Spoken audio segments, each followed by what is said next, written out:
Hello everyone, I am Bushra Falak. I am start class 9 NCERT chapter 6 exercise 6.1 start करेंगे। उससे पहले हम लोग एक थ्योरम को पढ़ लेते हैं जो बहुत इंपॉर्टेंट है। तो थ्योरम है हमारा कि if two lines intersect each other then the vertically opposite angles are equal.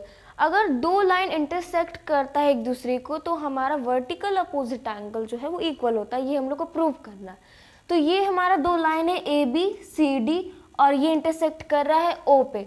तो हमें प्रूफ क्या करना है, हम लोगों को प्रूव करना है कि एंगल ए ओ सी जो है वो इक्वल है एंगल बी ओ डी के। इसका मतलब कि हमारा ये वाला जो एंगल है वो इसके इक्वल है, ठीक है। और एंगल ए ओ डी जो है वो इक्वल होना चाहिए एंगल बी ओ सी के। इसका मतलब ये है कि हमारा ये वाला एंगल जो है वो इसके इक्वल होना चाहिए। क्लियर? ठीक है, तो चलिए जल्दी से हम लोग इसको सॉल्व कर लेते हैं। तो इसमें हम लोग लीनियर पेयर का थ्योरम लगाएंगे। लीनियर पेयर तो हम लोग मान लेते हैं कि सी ओ डी एक लाइन है जिसमें angle A O C plus angle A O D equals to 180 degree. Equation 1 मान लेते हैं। कारण है लीनियर पेयर, शॉर्ट में लिख दे रही हूँ एलपी, ठीक है। फिर दूसरा है angle A O D plus angle B O D equals to 180 degree. अब इसको इक्वेशन 2 मान लेते हैं, सेम लीनियर पेयर। अब लिखेंगे फ्रॉम 1 एंड 2। हम लोग क्या 1 और 2 से लेते हैं कि angle A O C plus angle A O D जो है वो इक्वल है angle A O D plus angle B O D. आप देख सकते हैं कि एंगल ए ओ डी और एंगल ए ओ डी दोनों तरफ सेम है, तो ये दोनों कट जाएगा। तो क्या बचेगा, एंगल ए ओ सी जो है वो इक्वल हो जाएगा एंगल बी ओ डी के। इसका मतलब हमारा कौन सा एंगल ए ओ सी जो है वो हमारा बी ओ डी ये वाला इसके इक्वल हो गया। तो इट मीन्स हम लोग ये भी कह सकते हैं कि एंगल ए ओ डी जो है वो भी इक्वल हो गया एंगल बी ओ सी के। तो देयरफॉर वर्टिकली अपोजिट एंगल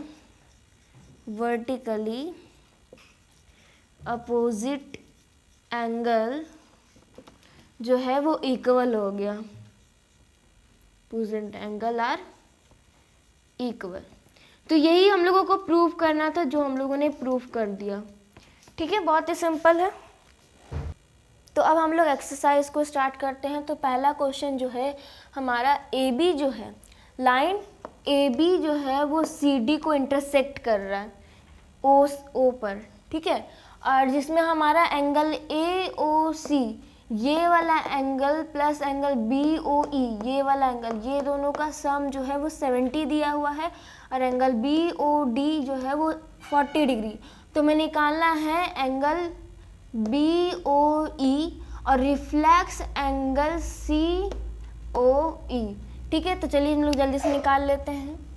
पहले ये वाला देखिए आप, ये जो एंगल है वो इसके इक्वल हो सकता है कि नहीं, इसके इक्वल हो सकता है ना, वर्टिकली अपोजिट एंगल। तो ये एंगल तो लिखते हैं angle B O D equal है एंगल ए ओ सी के। कारण क्या है, वर्टिकली अपोजिट एंगल। आप इस तरह भी शॉर्ट में लिख सकते हैं।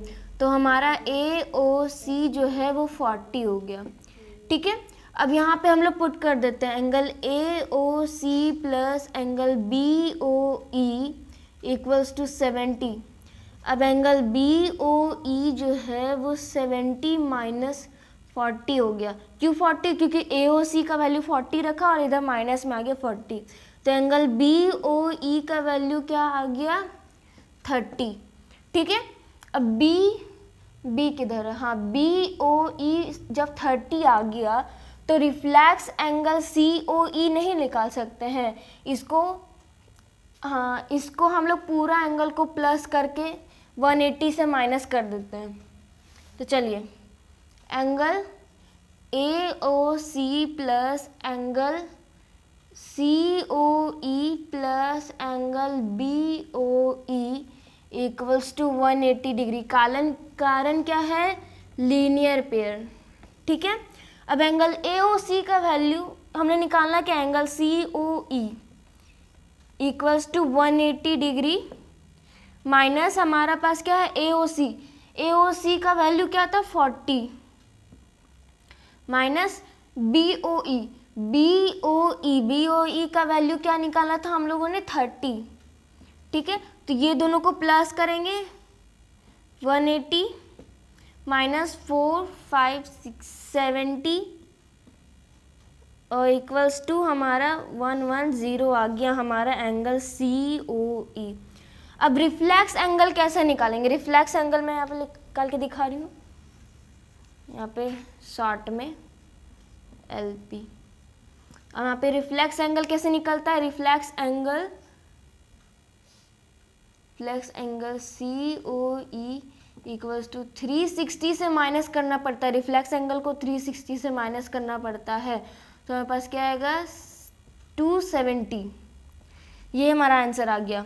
ठीक है, एंगल हमारा BOE हमारा पहला आंसर 30 आया, दूसरा एंगल 270 आया। ठीक है, तो हमारा सेकंड क्वेश्चन है कि लाइन XY जो है वो और MN जो इंटरसेक्ट कर रहा है O पर, और एंगल POY जो है 90 डिग्री है, और A:B इक्वल्स टू 2:3 और C का वैल्यू निकालना है। तो जल्दी से निकाल लेते हैं।